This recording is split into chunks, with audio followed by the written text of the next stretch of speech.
Hello भाई, कैसे हैं आप सब। मैं आपका अपना अजय सर। आई होप आशा करता हूं कि आप सब अच्छे होंगे। तो जो हमारी कंटिन्यूस सीरीज चल रही है सीक्वेंस एंड सीरीज, उसमें न्यू टॉपिक है हमारा। इससे पहले हमने ऑलरेडी क्वाड्रेटिक इक्वेशन देख चुके हैं, बाइनोमियल थ्योरम देख चुके हैं, वेक्टर 3D देख चुके हैं, AOD and limit continuity differentiability, वो सब हमने टॉपिक ऑलरेडी देख चुके हैं। यदि आपने वो टॉपिक्स नहीं देखे हैं तो ऑलरेडी आप जाके देख सकते हैं।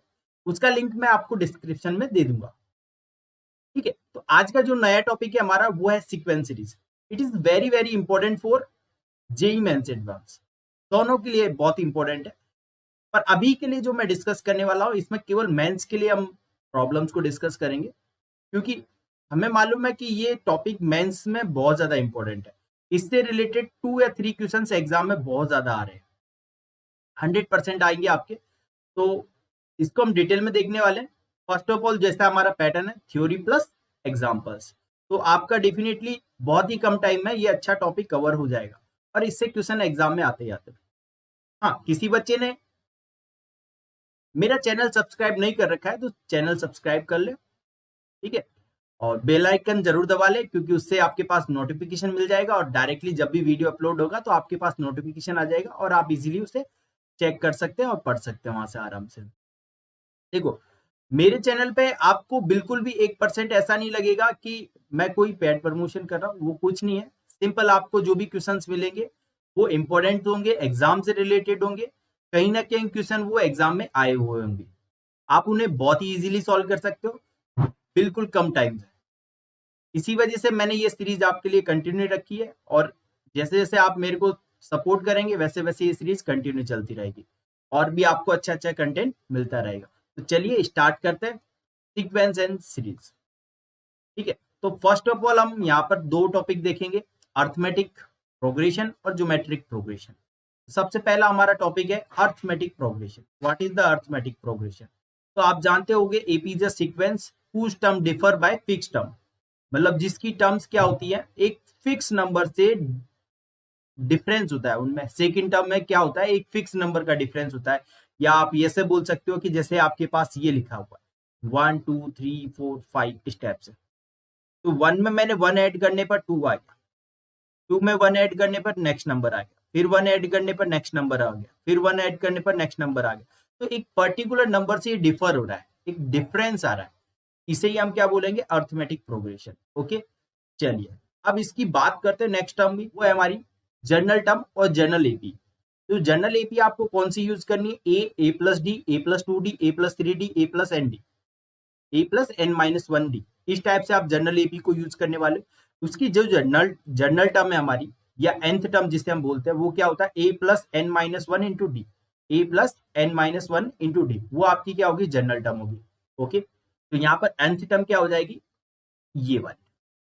और जो कॉमन डिफरेंस आता है वो क्या आता है बेटा, ये मतलब कोई भी पर्टिकुलर टर्म लीजिए आप, जैसे कि आपके A1 A2 A3 A4 AN, ये किसमें, एपी में। तो आप जो कॉमन डिफरेंस आएगा वो क्या आएगा, A2 माइनस A1, या A3 माइनस A2 कर दीजिए, या A4 माइनस A3 कर दीजिए, या फिर A5 माइनस A4 कर दीजिए। इन सब से क्या आएगा, हमेशा आपका कॉमन डिफरेंस आ जाएगा। तो कॉमन डिफरेंस के लिए आप ये चीज याद रखना, A2 minus A1, A3 minus A2, A4 minus A3, A5 minus A4।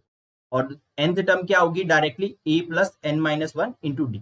D क्या होता है आपका, डी आपका कॉमन डिफरेंस होता है। ए क्या है आपका, ए आपका फर्स्ट टर्म है। चलिए नेक्स्ट प्रॉब्लम देखते हैं हम यहाँ पर।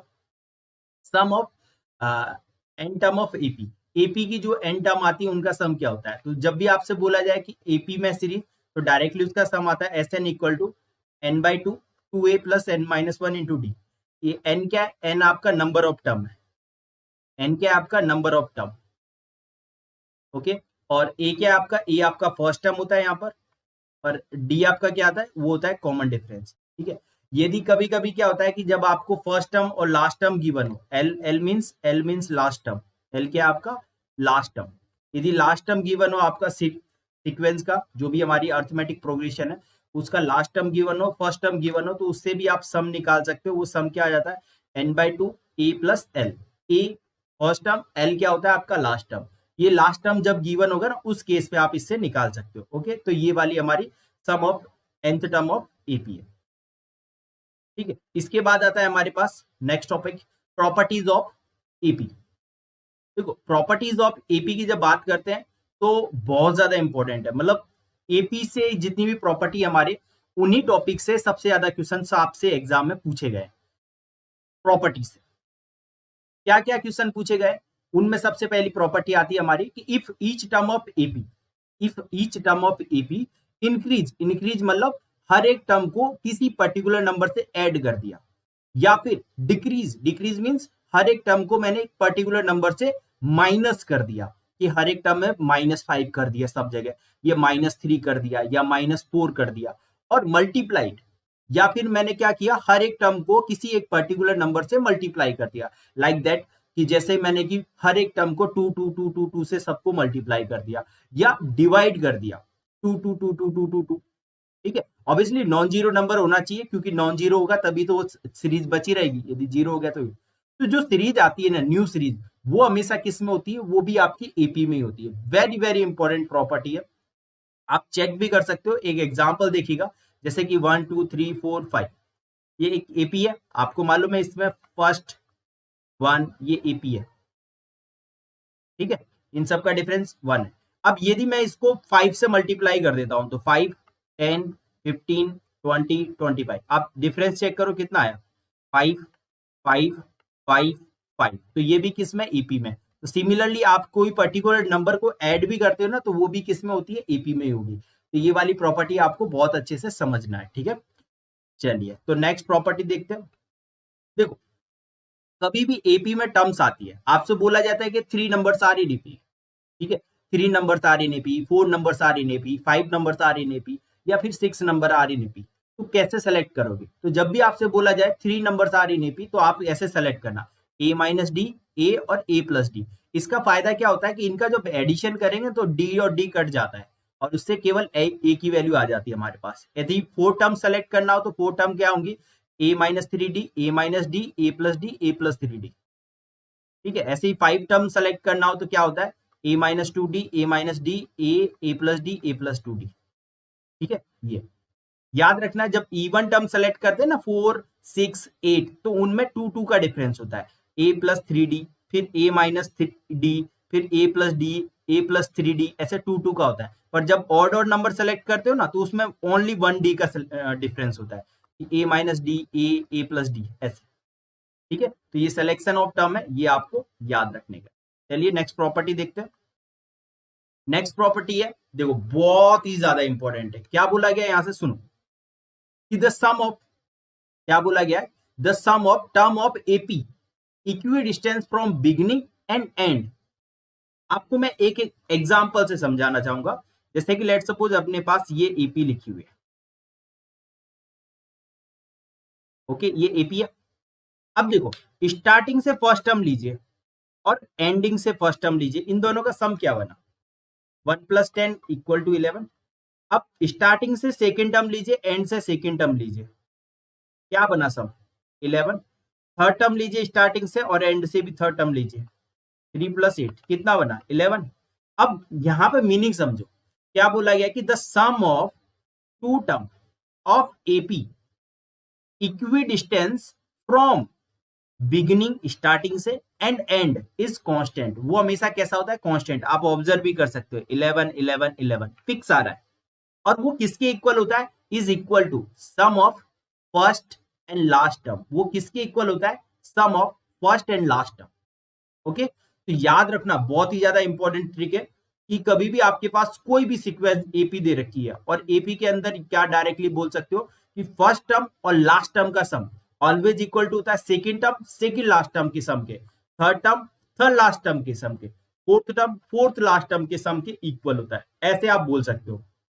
ठीक है, अब इन जनरल मैं आपको एक ट्रिक बताता हूं कैसे आपको फायदा होगा। जैसे कि आपके पास सपोज करो यहाँ पे लिखा होता है A1 A2 A3 A4 A5 ऐसे A20, ओके, तो आप A1 + A20, ठीक है, इन दोनों का सम कितना हुआ, 21। अब जिसका सम 21 होगा ना, वो सब सेम होंगे, मतलब A2 + A19 ये भी सेम होंगे, A3 + A18 ये भी सेम होंगे, क्योंकि इन दोनों का सम कितना है, 21 है। ऐसे ही A4 A4 प्लस A17 करोगे तो वो भी सब सेम होंगे। तो ये चीज आप उसी को इंडिकेट कर रही है इक्वी डिस्टेंस वाली चीज को। तो आपको ये वाली चीज अच्छे से समझ में आनी चाहिए, बहुत ज्यादा इंपॉर्टेंट है, इससे रिलेटेड क्वेश्चन एग्जाम में बहुत बार पूछे गए। ओके, आपको याद रखना है। चलिए तो नेक्स्ट प्रॉपर्टी चलते हैं। क्या है, आपसे बोल दिया जाए कि 3 numbers ABC are in AP, तो आपको याद रखना है सिंपल कि जो मिडिल वाला है उसका double always equal to first और लास्ट के सम के इक्वल, A प्लस C। तो याद रखना कि 3 नंबर्स AP में होते हैं तो मिडिल वाले का डबल हमेशा फर्स्ट और लास्ट के सम के इक्वल होता है। नेक्स्ट और टॉपिक ज्योमेट्रिक प्रोग्रेशन, जीपी से भी आपके इंपॉर्टेंट क्वेश्चन आते हैं। देखो सीक्वेंस एंड सीरीज में आपके 2 ही टॉपिक है यहाँ पर, कौन कौन से, AP और GP, बहुत ज्यादा इंपॉर्टेंट है। और तीसरा जो टॉपिक है इंपॉर्टेंट आपका वो है सम ऑफ सीरीज। आपके पास सीरीज गिवन होती है, उसका सम फाइंड करने का होता है, तो वो सम ऑफ सीरीज आती है। तो उससे रिलेटेड भी टॉपिक्स हमारे पास आएंगे, तो उसको भी हम कवर करने वाले हैं, अच्छे से कवर करने वाले हैं, एक एक पॉइंट आपको समझ में आएगा बिल्कुल। और यदि आपने ये टॉपिक्स भी सफिशिएंट कर लिए तो डेफिनेटली आप मेंस के एग्जाम में 4 डालोगे, 100% 4 होगे। ठीक है, तो चलिए जीपी देखते हैं। तो जीपी में क्या होता है कि in a GP the ratio of successive term is constant. मतलब आपके पास A1 A2 A3 A4 ऐसे बोल दिया गया है, ये AN, ये किसमें, आर इन जीपी, ये किसमें, जीपी में। ओके, अब जब ये जीपी में है तो you can say directly the ratio of A2 upon A1, A3 upon A2, A4 upon A3, A5 upon A4, this is equal to always common ratio. R क्या है आपका, कॉमन रेशियो, और ये हमेशा कैसा होता है आपका, कांस्टेंट होता है। ठीक है, तो ये चीज आपको यहाँ पर याद रखनी है। क्या चीज, कि जीपी की जब भी बात करेंगे तो जीपी में सेकेंड टर्म और फर्स्ट टर्म का ratio, third term second term का ratio, fourth term third term का ratio, fifth term fourth term का रेशियो, ये रेशियो हमेशा कैसा होने वाला है, एक कांस्टेंट होने वाला है। और उस कांस्टेंट को हम क्या बोलते हैं, कॉमन रेशियो। ठीक है, आर, जिसे हम रिप्रेजेंट करेंगे किससे, आर से। चलिए जनरल टर्म की बात करते हैं और जनरल जीपी की। तो देखो जनरल जीपी होती है A R square A are cube A R की पावर 4, ये आपकी क्या होती है, जनरल जीपी। ठीक है, ये क्या होती है आपकी जनरल जीपी। और ये क्या है आपका, ए फर्स्ट टर्म है और आर आपका कॉमन रेशियो है। ठीक है, चलिए नेक्स्ट नेक्स्ट देखते हैं। जनरल टर्म, nth टर्म क्या होती है, nth टर्म होती है Tn, वो आती है a इंटू आर की पावर n-1। आपको फिफ्थ टर्म चाहिए तो n की वैल्यू 5 डाल दीजिए, तो क्या बन जाएगा, a आर की पावर 4। आपको सेवंथ टर्म चाहिए तो r की वैल्यू 7, n की वैल्यू 7 डाल दीजिए, a आर की पावर 6। आपको 100 टर्म चाहिए तो n की वैल्यू 100 डाल दीजिए, r की पावर 99। ओके, ऐसे आ जाएगा, जो भी आपको टर्म चाहिए वो सब आप यहाँ से निकाल सकते हो। इसके बाद नेक्स्ट टॉपिक आता है हमारा sum of N term of GP. ये sum of N term of GP की बात करें, कोई भी आपके पास जीपी है, लेट सपोज ये जीपी है A R square A are cube up to ऐसे चल रहा है ये। अब एन टर्म का सम चाहिए तो डायरेक्टली आप लिख सकते हो S N equal to first term into R की power n-1 divide by r-1। If बस आर की वैल्यू 1 नहीं होनी चाहिए, बाकी सब कुछ चलेगा। यहाँ पर 1 होगा तो ये गड़बड़ कर जाएगा। ठीक है, बाकी सब में इसका वर्क चलेगा। तो ये जनरल टर्म एन टर्म का सम है जीपी का, जीपी की जो एन टर्म है उनका सम है। ओके, चलिए नेक्स्ट टॉपिक पे चलते हैं। नेक्स्ट टॉपिक है आपका sum of infinite term of GP. देखो स्पेशल जब भी इनफाइनाइट टर्म ऑफ जीपी की बात की जाती है ना, तो उसके लिए आपको ध्यान रखना है कॉमन रेशियो हमेशा -1 से लेकर +1 के बीच में ही होना चाहिए, क्योंकि रेशियो आपका यदि आउटसाइड चला गया, लेस देन 1 ही होना चाहिए हमेशा। यदि वो आउटसाइड चला गया तो इनफाइनाइट टर्म का सम एग्जिस्ट नहीं होगा। तो याद रखना आर की वैल्यू हमेशा -1 और +1 के बीच में ही होनी चाहिए। इसको जब सॉल्व करते हैं तो यही आता है। और सम क्या होता है, S infinite equal to A upon 1 minus R. Sum क्या होता है, A upon 1 minus R, sum of infinite term. तो ये टॉपिक आपको याद रखने का। चलिए नेक्स्ट टॉपिक पे चलते हैं, प्रॉपर्टीज ऑफ जीपी। जीपी और एपी की जो कुछ प्रॉपर्टी है वो सिमिलरली एक जैसी है। ठीक है, अब देखो यहाँ पर क्या होता है कि if each term of GP, GP की हर एक टर्म को मल्टीप्लाई बाय और divide by some non zero quantity, कोई भी नॉन जीरो क्वांटिटी से हम इसे क्या कर रहे हैं, मल्टीप्लाई कर रहे हैं या डिवाइड कर रहे हैं, तो जो रिजल्टेंट सीक्वेंस आएगी वो हमेशा कैसी आएगी, आपकी एक जीपी होगी। तो याद रखिएगा, यहाँ से क्या फंडा याद रखेंगे कि कोई भी जीपीयू, लेट सपोज दिस 2, 2 का स्क्वायर, 2 का क्यूब, 2 की पावर 4, 2 की पावर 5, ये जीपी आपका। इसको मल्टीप्लाई कर दीजिए किससे, 5 से। तो 5 इंटू टू, 5 इंटू टू का स्क्वायर, 5 इंटू टू का क्यूब, 5 इंटू टू की पावर 4 एंड सो ऑन। आप चेक करो इनका रेशियो। तो 5 इंटू टू का square divide by 5 into two, that is 2 आएगा। ऐसे ही बाकी रेशियो चेक करोगे तो वो भी 2 आएगा।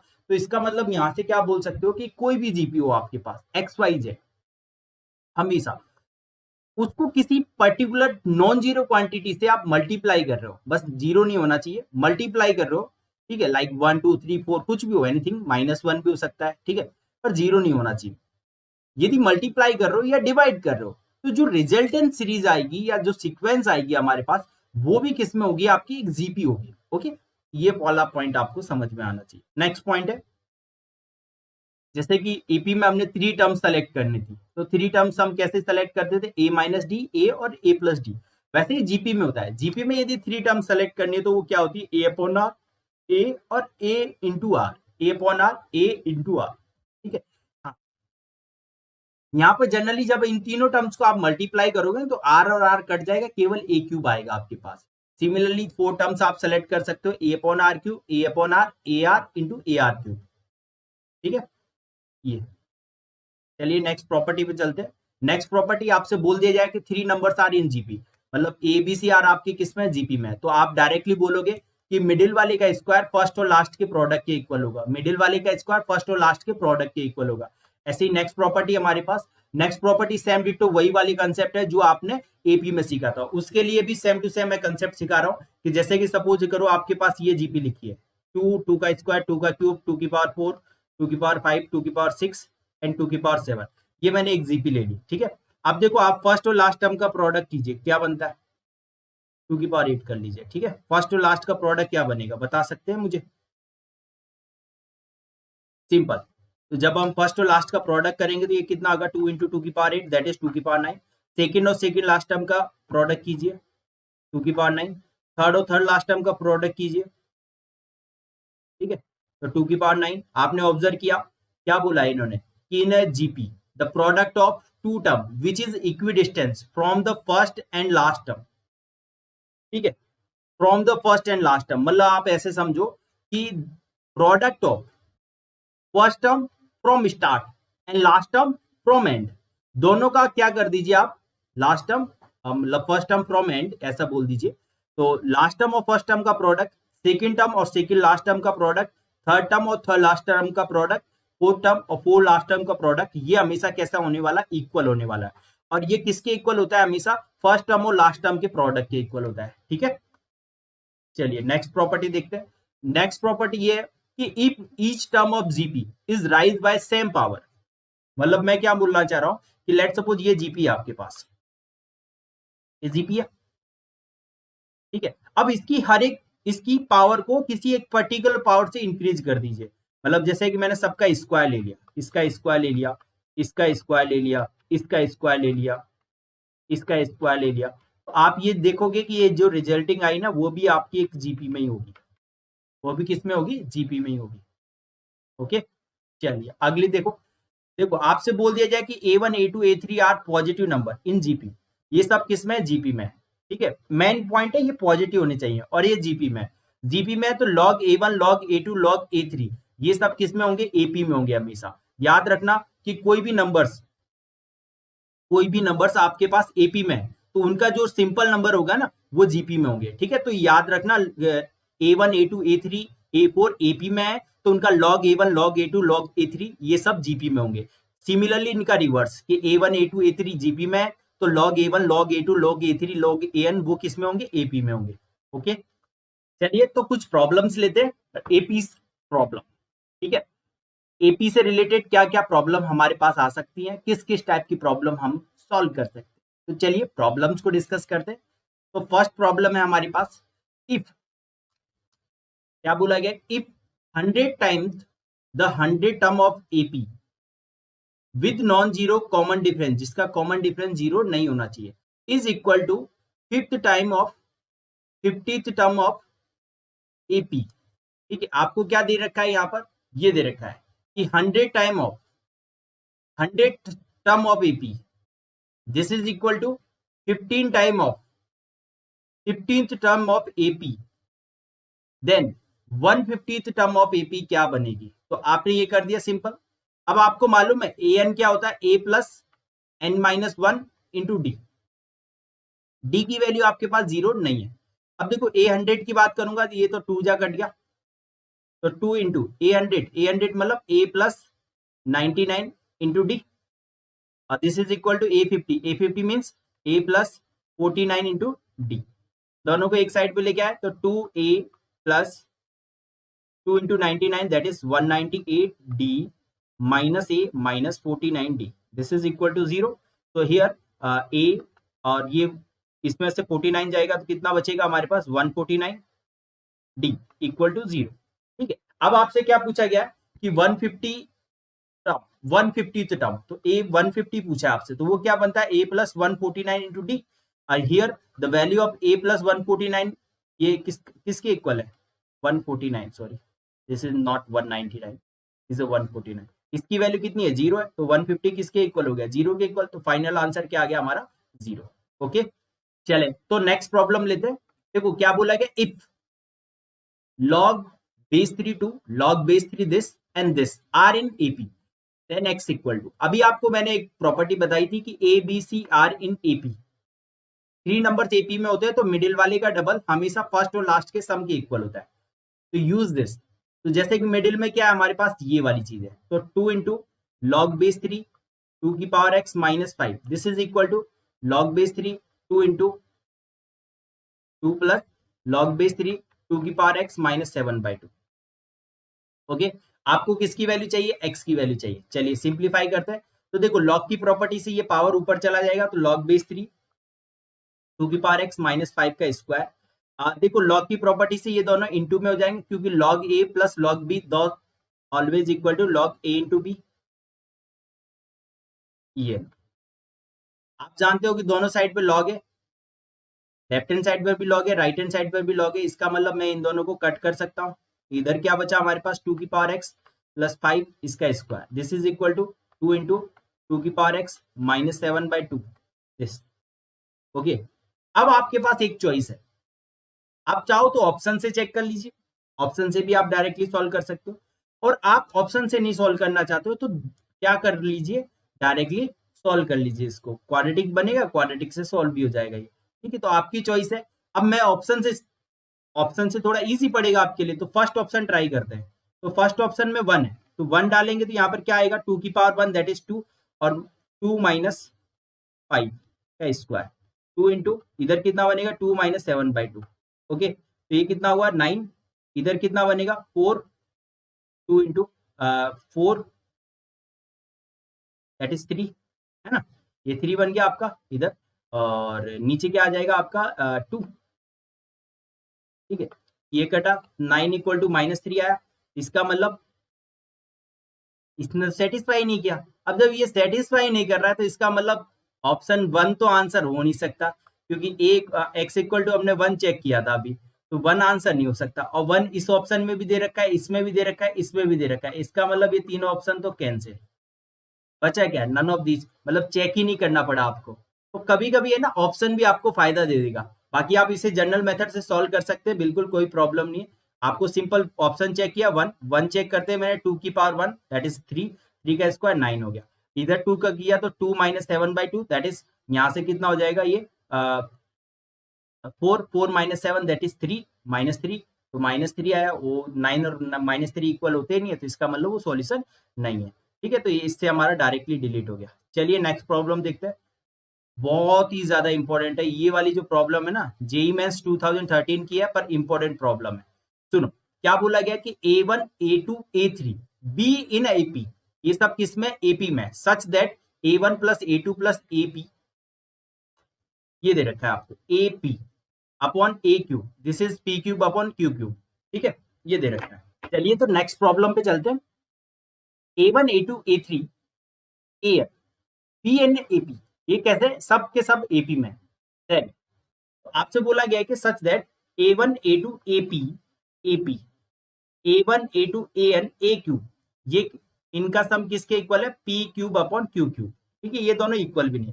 अब यहाँ पे पॉइंट समझना, ये एपी लिखने का मतलब ये है पी टर्म का सम, और ये ए क्यू लिखने का मतलब क्या है, क्यू टर्म का सम। तो पी टर्म का सम क्या होता है, हम जानते हैं कि एस एन मतलब एन टर्म का सम क्या होता है, n by two a plus N minus one into d. तो पी टर्म का सम क्या हो जाएगा, p by two a p minus one into d, ये हो जाएगा सिंपल। सिमिलरली क्यू टर्म का सम कितना हो जाएगा, q by two a plus q minus one into d, this is equal to p cube upon q cube. अब यहां से आप ऑब्जर्व करिए, पी और क्यू इक्वल नहीं है, 2 से 2 कट गया, एक पी से एक पी कट गया, एक क्यू से एक क्यू कट गया, तो आपके पास सिंपली क्या बच गया, 2a plus p minus one into d divide by 2a plus q minus one into d, this is equal to p square upon q square.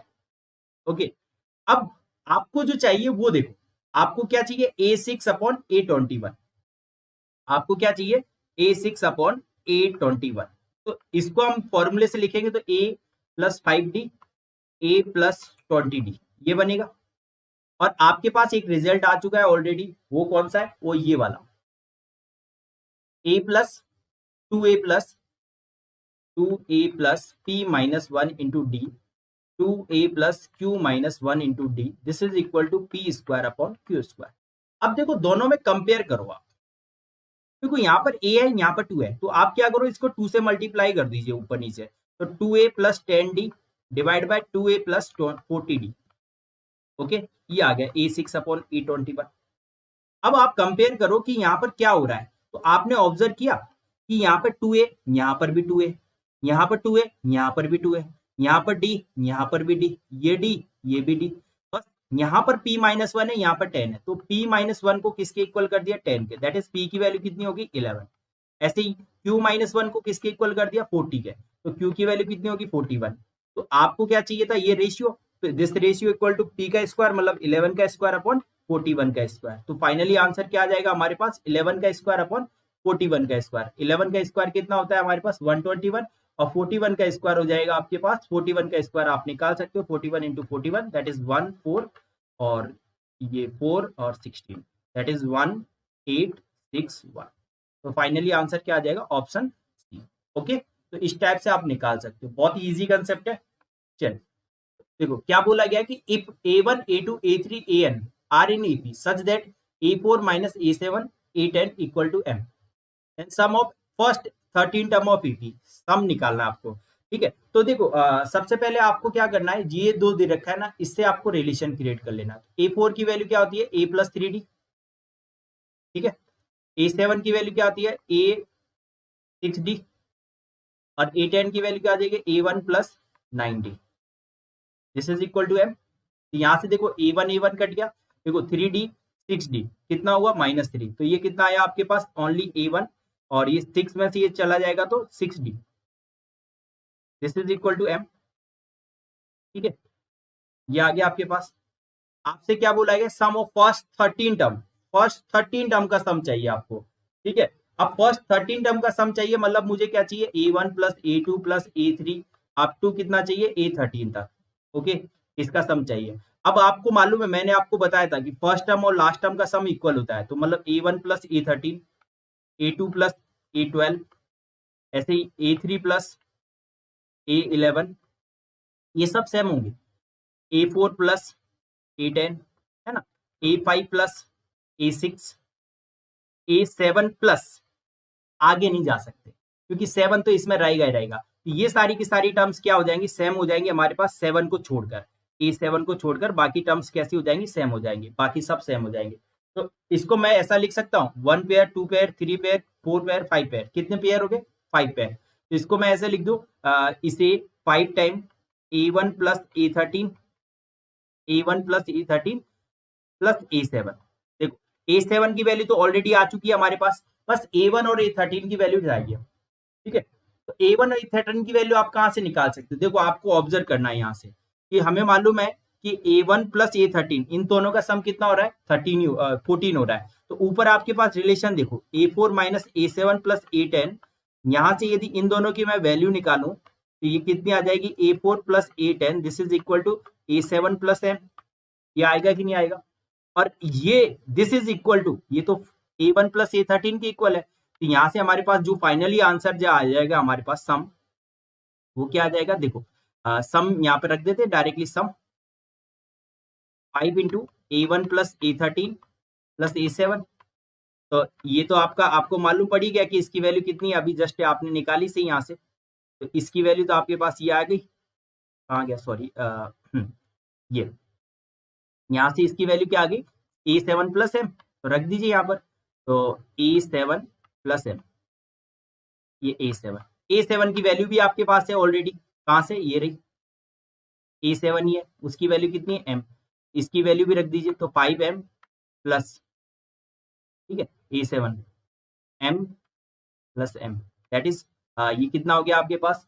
10M plus M that is 11M। तो यही हमारा answer है। तो बहुत easy है, बस relation का use किया गया है यहाँ पर, ठीक है।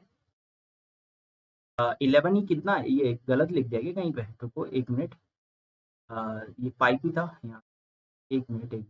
ओके सॉरी, ये 6 पेयर है, 5 पेयर नहीं है, और ये बाय मिस्टेक 5 पेयर लिख दिया हमने यहाँ पर, सॉरी ये 6 पेयर है, 6, ये 6 ये 6, ठीक है। तो ये कितना हो जाएगा? 12 और ये 13 है, ये आ जाएगा आपका, ठीक है, क्योंकि ये 6 पेयर थे ना, ये हमने चेक नहीं किया, गलती हो गई, 6 पेयर है, 13 है, ओके।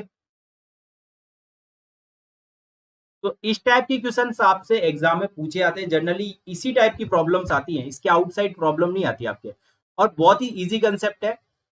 आप इसको अच्छे से करेंगे ना, बहुत ही मजा आ जाएगा, आपको इजीली सॉल्व कर पाओगे हर एक प्रॉब्लम को। बस ये प्रॉपर्टी को फोकस करना आप, ठीक है। तो आई होप आपको ये लेक्चर पसंद आया होगा। यदि लेक्चर पसंद आया तो लाइक शेयर एंड सब्सक्राइब करें, ज्यादा से ज्यादा अपने दोस्तों में शेयर करना है, और कोई भी डाउट हो तो टेलीग्राम लिंक आपको दे रखा है, उस पर आप सेंड कर सकते हैं, मैं डेफिनेटली आपको वहां पर आपका आंसर मिलेगा, चाहे थ्योरी से रिलेटेड हो, कैरियर से संबंधित रिलेटेड हो, या किसी से भी संबंधित। तो आई होप आपको लेक्चर अच्छा लगा होगा। तो मिलते हैं नेक्स्ट लेक्चर में। जय हिंद, जय भारत।